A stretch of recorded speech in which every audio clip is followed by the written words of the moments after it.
پوری افغانی قوم کو بدنام کرنا یہ ہوتے ہی بڑے غلط ہیں، یہ بڑے نمک حرام ہوتے ہیں، غلط بات ہے، ایسا بالکل بھی نہیں ہے۔ کچھ لوگوں نے بغاوت کی ہے، اس کا علاج ہو رہا ہے، اور وہ اللہ تعالیٰ سمجھ دے دے ادھر بھی ادھر بھی کوئی ایسی شکل نکل آئے کہ جس سے مسلمان کا پیچ اپ ہو جائے، ورنہ کوئی قوم غلط نہیں ہوتی، اور یہ ان کی ہسٹری بڑی غلط ہے، کوئی غلط نہیں ہوتی۔ مسلمان ہیں، بہت اچھے ہیں، ادھر والے بھی ادھر والے بھی۔ کچھ لوگوں نے بغاوت کی ہے، اس کا علاج ہو رہا ہے، اللہ تبارک و تعالیٰ اس میں کوئی خیر کی شکل بنا دے۔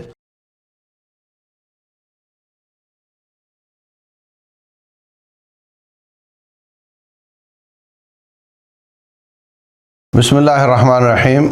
نہایت تکلیف دہ بات ہے کہ افغانستان کے ساتھ پاکستان کی جنگ لگی ہوئی ہے۔ بہت کوشش کی، پاکستان کے علماء نے بھی کوشش کی، مذاکرات کی بھی انتہا کی گئی، لیکن اس کے باوجود کوئی مذاکرات کے ساتھ حل کرنے کی شکل پیدا نہیں ہوئی، اور باقاعدہ ان کی طرف سے در اندازی بڑھتی چلی گئی۔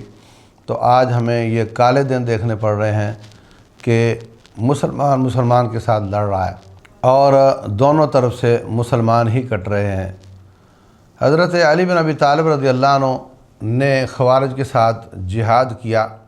کسی نے پوچھا کہ یہ کافر ہیں؟ کہا نہیں، یہ تو کفر سے بھاگتے ہیں، یہ ہمارے بھائی ہیں، بغوا علینا، ہمارے خلاف بغاوت کر رہے ہیں۔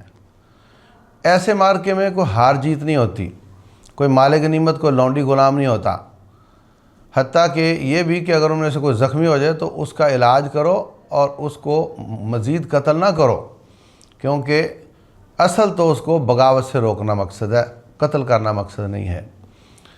تو اس آڑ میں پوری افغانی قوم کو بدنام کرنا یہ ہوتے ہی بڑے غلط ہیں، یہ بڑے نمک حرام ہوتے ہیں، غلط بات ہے، ایسا بالکل بھی نہیں ہے۔ کچھ لوگوں نے بغاوت کی ہے، اس کا علاج ہو رہا ہے، اور وہ اللہ تعالیٰ سمجھ دے دے ادھر بھی ادھر بھی کوئی ایسی شکل نکل آئے کہ جس سے مسلمان کا پیچ اپ ہو جائے، ورنہ کوئی قوم غلط نہیں ہوتی، اور یہ ان کی ہسٹری بڑی غلط ہے، کوئی غلط نہیں ہوتی۔ مسلمان ہیں، بہت اچھے ہیں، ادھر والے بھی ادھر والے بھی۔ کچھ لوگوں نے بغاوت کی ہے، اس کا علاج ہو رہا ہے، اللہ تبارک و تعالیٰ اس میں کوئی خیر کی شکل بنا دے، اور اس میں رب ذوالجلال والاکرام کوئی مسلمانوں کے اتفاق اور اتحاد کی اور ایک دوسرے کی خیر خواہی کی شکل بنا دے۔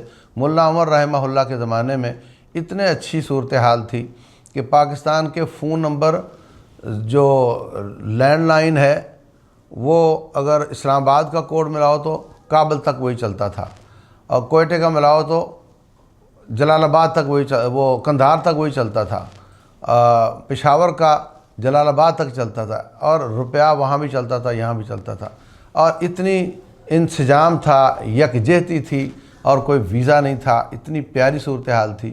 لیکن ظالموں نے سازش کر کے، ہندوؤں نے اپنا پیسہ لگا کر کے ایسی سازش کھیلی ہے کہ آج مسلمان کا دشمن نظر آتا ہے، وہ آتے ہیں اور مسلمانوں کو شہید کرتے ہیں، اور اس کا ریئیکٹ ادھر سے کرنا پڑتا ہے۔